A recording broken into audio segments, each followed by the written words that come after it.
ఎడారిలో సెలయేర్లు.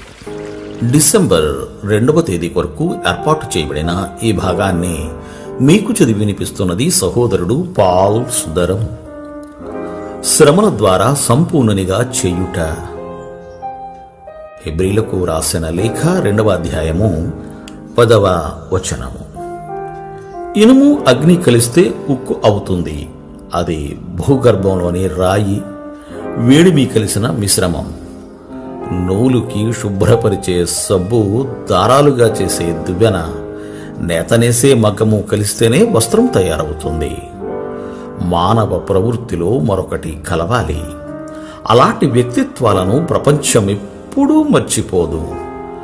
మనుష్యులు గొప్పవాళ్ళయ్యేది సుఖభోగాల వల్ల కాదు, శ్రమలను అనుభవించడం వల్లనే.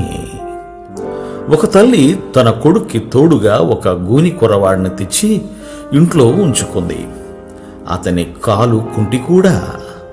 ఆ కుర్రవాడిని అతని అంగవైకల్యం గురించి ఏమీ అనవద్దని, అతను మామూలు పిల్లవాడన్నట్టుగానే అతనితో ఆడుకోమని తన కొడుక్కి గట్టిగా చెప్పింది. ఒకరోజు వాళ్ళిద్దరూ ఆడుకుంటూ ఉండగా ఆమె కొడుకు గూని పిల్లవాడితో అనడం విందామే, నీ వీపు మీద ఏముందో తెలుసా? గూని పిల్లవాడికి ఇబ్బందిగా అనిపించింది. మాట్లాడలేదు.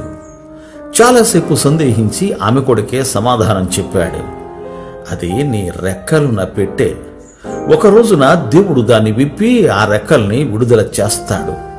నువ్వు దేవదూతలాగా ఆ రెక్కల సహాయంతో ఎగిరిపోతావు అని అన్నాడు. ఒక దినాన్న దేవుడు క్రైస్తవులందరికీ తెలియజేయనున్నాడు. ఇప్పుడు వాళ్ళందరికీ కష్టంగా అనిపించిన ఆదేశాలు వాళ్ల వ్యక్తిత్వాలను సరిచేయడానికి, వాళ్ళని ఉన్నతులుగా తీర్చిదిద్దడానికి, పరలోకంలో తాను కట్టబోయే పట్టణంలో వాడడానికి, మెరుగుపెట్టిన రాళ్లలా చెయ్యడానికి వాడిన సాధనాలని. వ్యక్తిత్వం అనే మొక్కకి శ్రమలు మంచి ఎరువులు. మన జీవితంలో అత్యుత్కృష్టమైనది వ్యక్తిత్వమే. మనతో పాటు నిత్యత్వంలోకి మనము తీసుకుపోగలిగేది అదొకటే. దర్శన పర్వతానికి వెళ్ళాలంటే ముళ్ళదారి వెంటే వెళ్ళాలి. దేవుడు మిమ్ము దీవించుగాక. ఆమెన్. ఆమెన్.